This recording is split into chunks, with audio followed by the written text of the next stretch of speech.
Hello, sports fans. Welcome back to the KSN Underground Podcast. My name is Brian Gailey, and I am the host of your podcast. In this episode, we visit with Mazama Vikings head coach Vic Lease about the Vikes' big win against 5A Crater last week. A game that seen Mazama come together on all sides of the ball: offense, defense, and special teams. Then we chat with Coach about this week's upcoming game against the Cougars from Cascade High School. When I visited with Coach Lease this week, it was just before the 4A Coaches Poll and the OSAA rankings were released. Since then, Mazama has been ranked 5th in both polls. Cascade is ranked 4th in the Coaches Poll and 6th in the OSAA rankings. More information on this week's rankings and a list of both polls can be found on our website at klamathsports.net. In the second segment of the podcast, I have a chance to visit with friend and fellow sports colleague Josh Eldredge. Josh is a sports broadcaster for 960 Sports here in the Klamath Basin. You may know his voice as he's broadcasting the Henley Hornets this season. Prior to that, he was the voice of the Klamath Union Pelicans. Josh has a podcast of his own that is also aired on 960 Sports called Basin Sports Talk.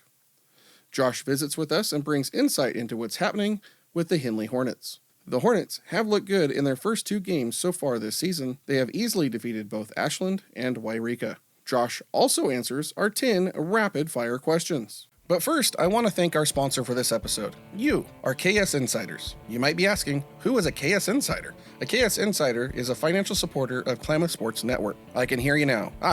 He wants money. Before you tune me out, listen to this. KS Insider is a way for fans to support what is done here on Klamath Sports Network, because without your support, content and shows like KSN Underground would not exist. Anyone can be a KS Insider, especially if you love high school athletics. Parents and family of players? Check.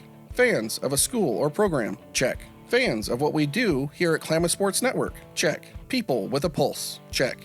I invite you to help by pledging as little as $5 per month. Every little bit helps keep me caffeinated and fuel in the tank to cover those road games. For more information, visit klamathsports.net and click on the yellow button at the top of the page that says Become a KS Insider. Our program is managed via the Patreon platform. There is no obligation for you to sign up. You can cancel at any time. Pledges start at $5 per month. Content like this cannot be made without support from people like you. Thank you. Now, on to the show.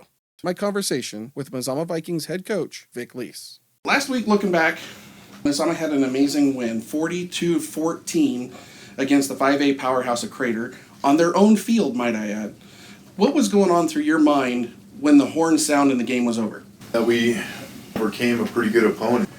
Their success over the last few years has spoke for itself. They played for a state championship a couple years ago and played really tough last year, and they're a good football team this year. They came in 1-0 to that game, and we knew we were going to have our hands full, and boys executed well. Followed the game plan just like we wanted to, and things went our way. I mean, we didn't play mistake-free football by any stretch. I would say we're right at 90% on both sides of the ball and special teams. Was there a point in the game where you knew you guys had this? Probably at halftime when we came out and got the scoop and score early on.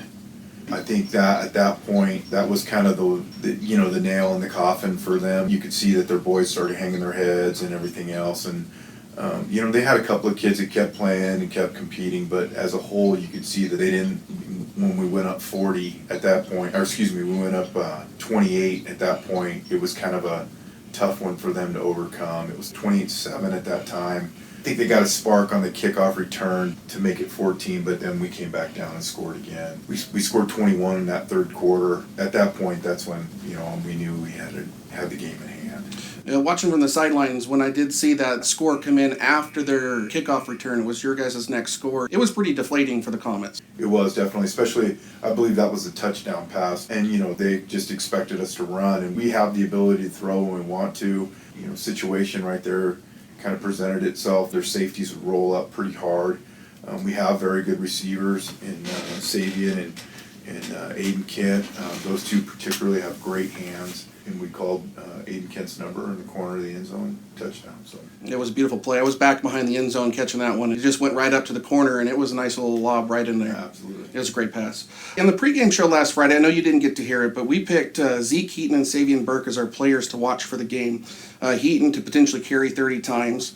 Burke for an interception threat in that secondary as he plays as cornerback. both stepped up and had a great night against Crater. Heaton with 41 carries, 267 yards, and 4 touchdowns. Burke with that huge first quarter interception and kept the momentum with Mazama. What did you say to those boys after the game? I just congratulated on an exceptional game. It was actually in the film session where I made specific comments about their play on yesterday when we were watching the film, and Savian was the highest scoring. We grade out every position. The coaching staff grades every single position on the field. I coach the defensive backs and the running backs and quarterbacks, so I grade those kids out. Savian was by far our highest scorer as a defensive back. Of course, the pick helped, and he had a couple of forced plays where he came up and stopped the run pretty well, and his coverage was really good Friday night. Just complimented on his play. That was his first real varsity start because he didn't start against Marshfield. We had Tyson Van Gask at the corner spot. We saw a ton in Savian in that game. He started having an exceptional game. Of course, his first game, he's the defensive back of the game. And then Zeke, of course, having a kid that can run like Zeke does, touch the ball 40 times, and he was just exceptional as a running back. Not only carrying the ball, but he also blocked well. He blocks the edge. He had an exceptional night also. Zeke actually ended up getting our inaugural Player of the Week as well. We were happy to honor him with that. One last thing I want to talk about before we look ahead to Cascade this week. There was a defensive play for Mazama. One of the defensive players made a pretty decent play on the ball for a yardage loss on Crater, and he popped up and started to celebrate. You immediately took a timeout and reminded your players that we don't do that. Well, it's not that we don't do that. It was the way he celebrated. He kind of got in the kid's face and flexed a little bit while he's laying on the ground, and we don't do that. I got to tell you, we run a tough physical program, and a lot of people take a lot of shots at how we've developed Mazama and everything else, and we do play with a chip on our shoulder. There's no doubt about that. I fully admit that, but we're not going to be Bush. We're going to do things the right way, and that was not done the right way. I felt propelled at that point to make a point that we are not going to do that.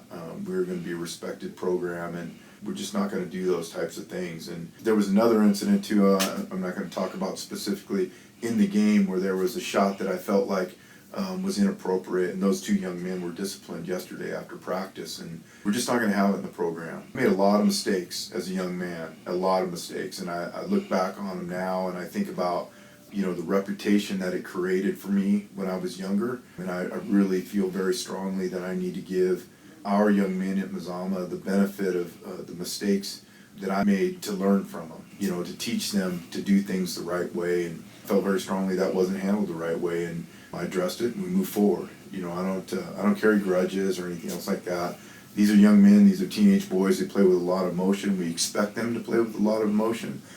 We just want them to handle it the right way, and that's the biggest thing, and that was my point. I want them to celebrate, but I want them to celebrate together.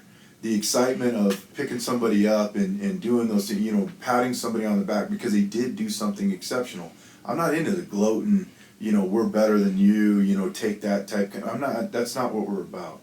Don't misunderstand what I'm saying. I want my boys to celebrate and enjoy a big play. When Saban got a pick, all the other 10 guys celebrating and patting him on the head and everything else. That's the kind of stuff I want to see. I don't want to see him gloating, spinning the ball around or anything else like that. That's not what we do. Congratulate each other, get excited, get back in the huddle, get ready to play again. And then hopefully somebody else makes a big play and you can celebrate that big play too. Gloating, the popping off, all that stuff, we're not going to have it. We're just not going to have it. Coach, let's look ahead this week. We got Cascade this week. It's the home opener for the Vikings. They're out of the Oregon West Conference. Last week, they were ranked 4th, and Vikings ranked 6th. The rankings haven't come out as the time of our interview here today. But I anticipate this maybe being a top 5 match for the week, and it should be a great challenge here at home on Viking Field. What are you guys doing to prepare for Cascade? Everything we can.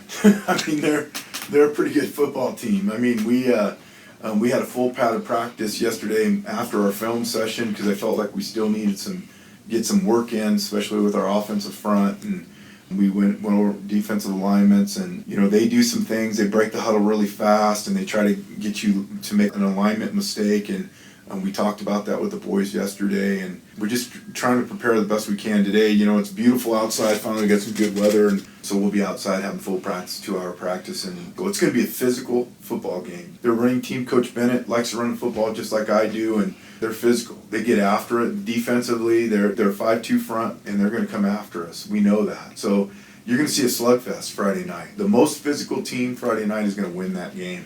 Whoever is the most physical, makes the least amount of mistakes, is going to come out on top. We've been challenging ourselves, for the last, I don't know, probably 4 years. We've been trying to challenge ourselves with the toughest preseason we possibly can get.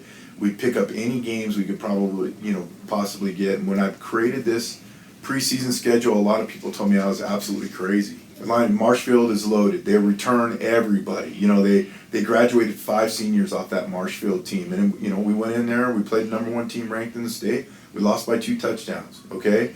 We had the defending 3A state champs on the schedule. They got COVID. So what do? We pick up a 5A, 6th ranked team in the state in Crater, who was 1-0 coming into that game. And we went to Crater, played them there, and we came out with a win. This week, we're playing a Cascade team that finished in the top 5 last year in the spring season. They returned a ton of kids. I think they graduated like 2 seniors. So they have a large returning group of starters, and they're going to be probably ranked in the top 3. There's a lot of people that are looking at them thinking, they're a pretty good football team, and we feel the same way that they're a pretty good football team. We knew they would be when we put them on the schedule, but we look for those challenges for sure. We've had to build it. We graduated an outstanding senior class last year. We were talking to our coaches, and we figured out why are we moving so slowly. We feel like we're not where we normally are by game 2 of the season or the first game of the season. And then one of my coaches pointed out, hey, you only have 3 offensive starters returning. And then, of course, my defense coordinator immediately said, well, we only got 2 on defense returning. So we basically, 5 kids. One of them is a kid that went both ways in Tramp that played at center and defensive line. The other 2 kids on the offense is Zeke Heaton, fullback, and Aiden Kent, a halfback. Okay, on the defense, it's been Tramp and Daniel Yancey. Everybody else is brand new.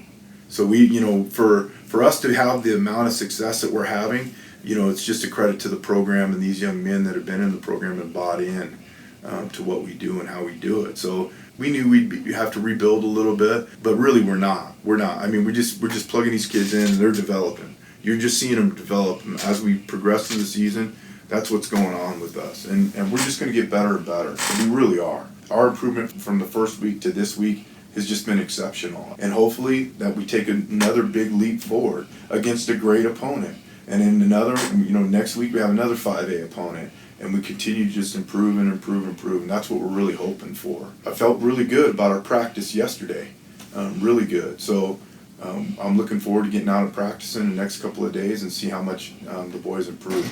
There's a lot of room to improve with this group, and they are. So we're challenging them, and I'm just excited. I'm just excited. I've never been in this situation where we haven't had a camp or June practices and everything else. We have a limited 7-on-7. I think we had 1 7-on-7 during the summer. I mean, with all the COVID stuff and everything else, we've had limited action, instructional time with these boys, and now that we have them, we've ramped it up a ton. They're just improving. I know I'm a little long-winded, but I start thinking about how much these boys have improved and how much, how far they've come, and it just makes me excited for, where we're going to be at the end of the season come playoff time. And this could be one of the most rapidly improving teams that I've ever coached in my career, and I'm excited to see that. I haven't had the privilege to come in and check out any practices just yet, but just what I've seen in game between Marshfield and then again in Crater, it was a really big improvement in the squad between week 1 and week 2, which is not an uncommon thing to do. You kind of see that quite a bit on a lot of programs as well. They kind of get that first game under the belt. There might be a little bit more butterflies. There might be a little bit more uncertainty. And by the time week 2 comes around, there's a lot more teams that are a lot more solid. You guys were definitely in that boat. Yeah, I feel the exact same way. These teams that have these veteran kids coming back, they're already ready to go. Endurance and everything. I mean, they don't play at a much higher level. They get better a little bit. When we come in with it at the very beginning, we're going to improve a ton. So anybody that saw us play against Marshfield and is going to see us at the last game of the season playing KU, it's going to be a different football team. the way we execute our pad level, the way we get upfield vertically, and it's just going to be, you know, like I said, I can't wait to watch that Marshfield game film and then put that KU game film up against it and see the improvement of these young men. Be excited to see, especially with a sophomore quarterback. His first varsity start was against the number 1 ranked team in the state. Now he's played against a 5A ranked opponent, and we're coming at him full speed. You know, everything's coming at him full speed, and he's taking it in stride. He'll be one of the best quarterbacks in the state next year. You just saying that puts chills on my arm. Absolutely. Just talking about it, because you know, with him being a sophomore, the future of the rest of this season, the season after his senior year, going to have so much experience and ready to go because he's getting it now. Right. I can only imagine what his senior year is going to be like. We're putting it on his shoulders next year. There's no doubt about it. And that next year's a long ways off. We are definitely putting it on his shoulders next year. He should be the guy. He'll be one of the top quarterbacks in the state, hands down. He'll get knocks because, you know, he runs a veer offense and everything else, but he throws a nice ball. He's composed in the pocket. He'll sit in there, make some things happen. And he's a tall, athletic kid. You know, he's almost 200 pounds right now. He's about probably 6'2". I mean, he's athletic. He runs well. He's smart. I don't even think he stopped growing yet. Like I say, he's sophomore. He still looks like a baby for crying out loud in the face. You know, I don't think he has any facial hair whatsoever. So it'll be interesting to see when he starts really maturing and everything. He'll probably end up being 6'3", 6'4", 215 pounds at quarterback, running the veer for us. So I'm really excited about that. He works hard in the weight room. He's going to be a great one for us. Yeah, Ben Gastel there. He had 3 passes last Friday. One was good for a touchdown lob right into the corner. All of them were on target. Mm-hmm. I think one was dropped, but he had 2 that were fantastic. Right. Big gain by Savian, I think, was a big catch. 30, 35 yards on that one, and then the touchdown to Kent. Yep. So going back to Cascade for a minute, Coach, who should we be watching out for on their line, their squad? Up front, they're good. All their kids up front are pretty good. And I think, you know, their quarterback makes them go, in my opinion. Their quarterback and their tailback and their pistol. So you're talking about the Haig kid. He's a senior, number 16. Good speed. He makes good decision. And they run a little bit of an option-type offense in some instances where they'll isolate a player and they'll make them decide either they're going to take the back or the quarterback. And then Blake Lewis, their senior running back, he's number 2. He's something special too. He runs the ball well and gets after it. So those 2 are pretty good players. And they have two wings. Their alignment is very similar to ours. Jacob Bell is one, and Sean Kinsey is the other one. Both of those boys can run the ball, and they don't throw very much. They're a lot like us. They're run by about 80%. I think they threw a little bit. They're a run-first football team, and they get after it. Their offensive and defensive line is pretty good. They have good pad level, and they'll push the line of scrimmage on both sides of the ball. It's going to be a tough one. It's going to be physical. We're looking forward to it. We need to be physically tested is what we need to be. And the skill level of Marshfield and the skill level of Crater, you know, their spread teams and everything else. Crater ran the football more than Marshfield did. Marshfield threw the football a lot more. So we got to see those different aspects of offense, but we really haven't got to feel a strong hitting team, a physical, pounded hitting team. And that's what we're going to get Friday night. So in the 3 opponents in our preseason, we're going to see that. You know, that running game, that spread offense throwing, an empty set, stuff like that. And then now we got a physical backyard brawl is what it's going to be on Viking Field Friday night.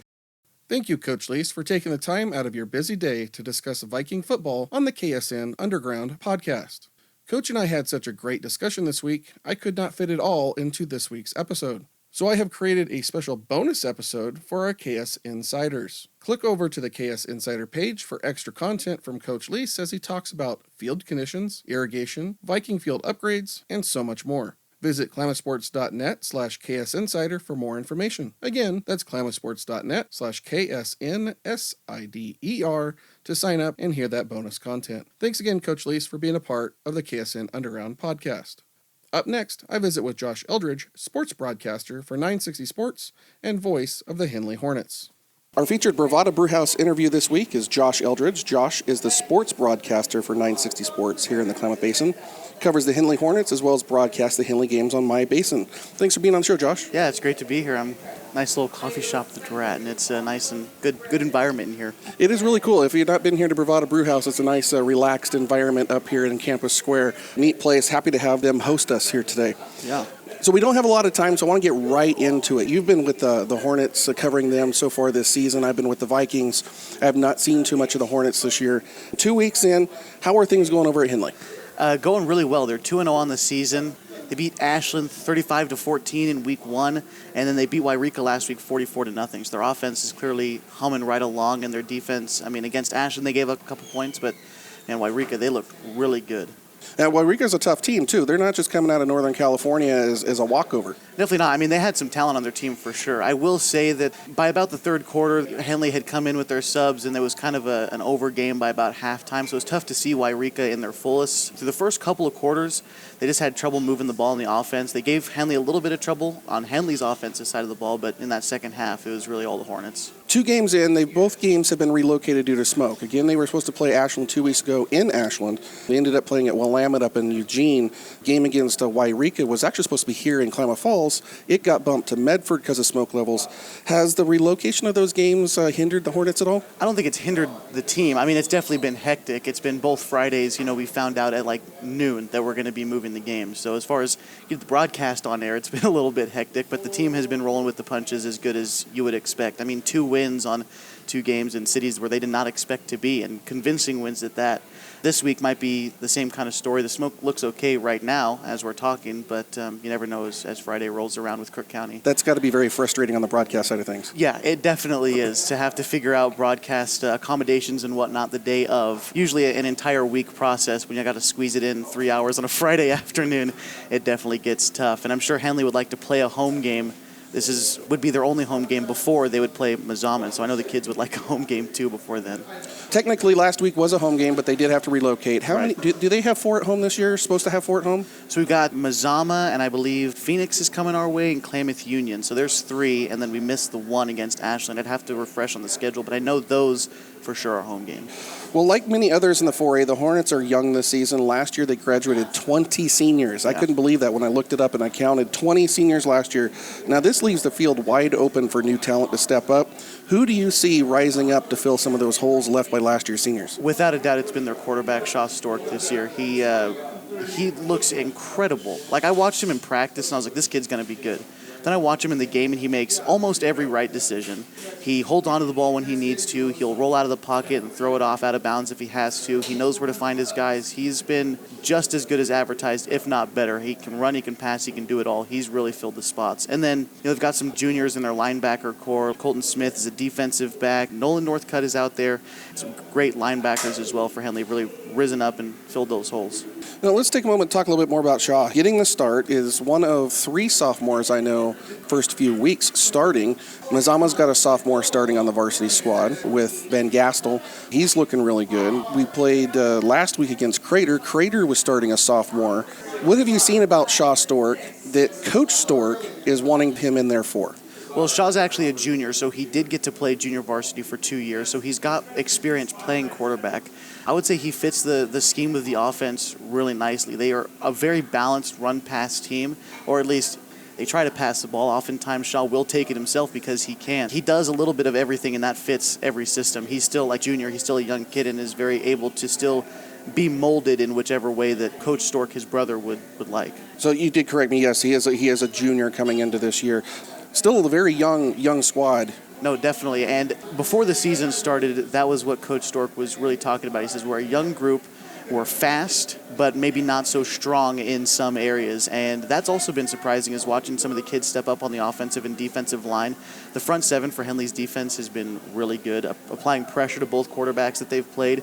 And then the offensive line has done a great job of creating holes for whether it's Shaw or their running back, Tolson Higgins. Garrett Northcutt gets in there and runs the football as well. Logan Whitlock running the football. They've got a bunch of different tools that they can use, and their offensive and defensive lines have open up the holes where they need to and shut them, I guess, in the defensive case. They've not let teams run the ball on them too much. I would be remiss if I didn't ask this question. I know a lot of people are wondering coming into this season. You've got Coach Stork. He's been in about 6 years now, head coach of the Hornets. And his little brother, Shaw Stork, has got QB number 1. Is there anything going on there with that relationship that Shaw may have got that job, or do you think he got it completely on his own merits? I think he definitely got it on his own merits. Watching him play, he is QB number one on that team. There's no doubt about it. And talking with Shaw on my own show on Monday, asking what it's like to play for his brother, he says his brother treats him like anyone else on the team, which is what a good coach would do in that situation. So I don't think there's any favoritism at play. Shaw, I think, earned that role through and through. Awesome. I can't wait to see it. We're going to have a Henley and Mazama matchup in Week 5. It's going to be the kickoff for league play here at the Skyline. We'll be at your house. Yeah. Hopefully I'll be able to join you a little bit up in the broadcast booth and then before getting back down on the field. But I'm looking forward to that game a lot. I can't wait for that to happen. What have you seen be the offensive style for Henley this year? Are they a running team like Mazama? Are they a spread passing team like we saw at Marshfield? Or are they more balanced? They're a really healthy mix. Early downs, you'll likely see them run the football quite a bit, but as the game goes on and they integrate a lot more plays and they really do a lot of different things on offense. And I think that has to do with the fact that there was such a short offseason. Every coach that I've talked to has said there's been a lot of carryover in the playbook. Kids have forgotten less, so to speak. Out of the schools I've seen, and I've watched a little bit of film too from some of these other schools, Henley is really one of the only teams that I'm seeing successfully run play-action passes consistently. So they've got a pretty deep playbook for this early in the season, and that means that they're probably only going to add more as the year goes on. They're fairly balanced, and they do it all well. I haven't yet seen Marshville, I should say, did do play action when we watched them, but they were not a threat with the running of the ball. They did have a running back that could chew up some yards, but they didn't really have that threat. When they were spread out, they were spread. There was nobody in the backfield, so there was no hint of a play action there. I look forward to seeing some play action from a high school team. Yeah, I mean, Tolson Higgins, he sells it well, and then he does a great job of blocking for Stork when he fakes that handoff. Stork can keep it himself if he needs to. He can hand it off to Tolson. Tolson Higgins was the number one rusher in the state at 4A after week 1.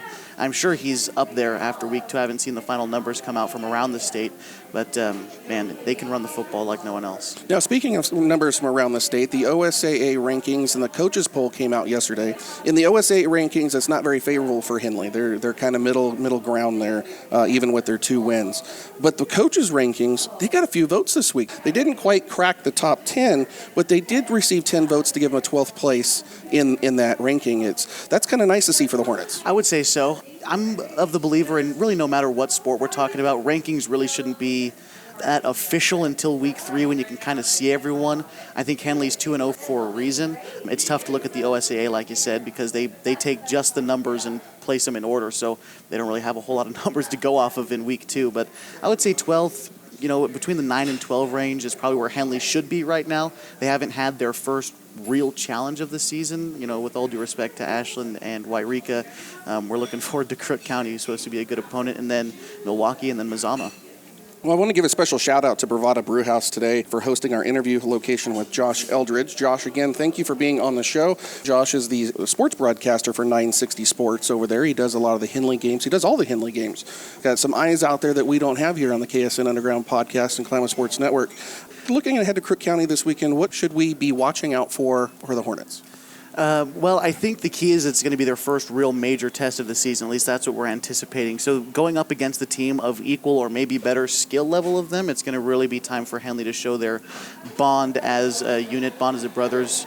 Their team motto this year was Band of Brothers. So we're going to see if they could stick it out as a team and win those one-on-ones and hopefully come away 3-0. Well, awesome stuff. We can't wait to see what the Hornets are going to do this week against the Cowboys of Crook County.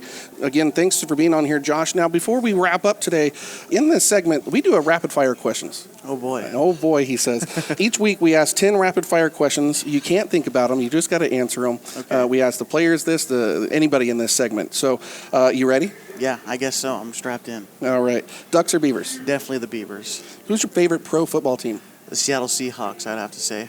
Your favorite pro athlete? Of any sport? Any sport. Man, I would say back in the day it was probably Clayton Kershaw of the LA Dodgers, but now I would definitely have to go with Yusuf Nurkic of the Portland Trailblazers. All right. Who do you admire? That's a deep question. I would say, quite a few of the people who've gotten me into this business and helped me along the way. There's too many to name exactly, but we talked about it, and I try to model my show after, and we talked about it before we started, but definitely John Canzano up in Portland. He hosts the Bald-Faced Truth. I definitely admire what he does with his show. As far as play-by-play people, Vince Scully is probably at the top of that list. I like Travis Demers in Portland and the Trailblazers. There's just too many to name. Josh, what's your most disliked food? I've never come around on Brussels sprouts. My mom used to cook them all the time. I've just never come around on them. Yeah, I can agree with you on that one. Disneyland or Six Flags? Without a doubt, Disneyland. But not just Disneyland, California Adventure. What would be your dream car?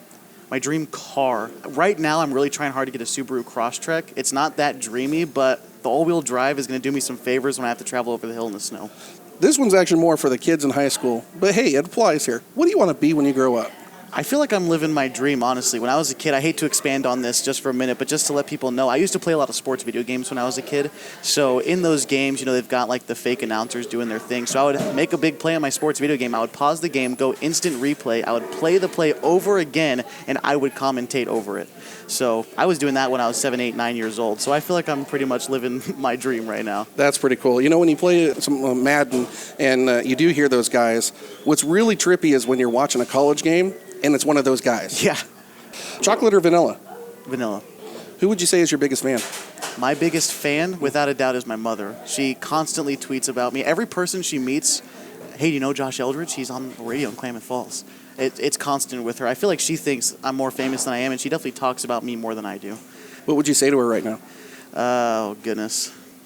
Gotta think about that. I'll probably, I'd thank her for all that she's done. We moved to Oregon when I was 16, and at the time I really didn't like it, but I think the choice to move when I was 16 was probably better for me than I look at in retrospect, so I thank her for being patient with me through my last couple years of high school, for sure. We all were kind of a pill in our last couple years of high school, weren't we? Yes. Josh, one last thing for you is how can people learn more about you? Definitely check us out online, mybasin.com. That's where we live stream all of our Henley football games. We've got HD video there for you. The cool thing about that is it's on YouTube, so if you want to watch on your computer, you can, your iPad, tablet, your phone, your smart TV. If you've got a video game console, you can watch it on that too. So that's how you can watch Henley.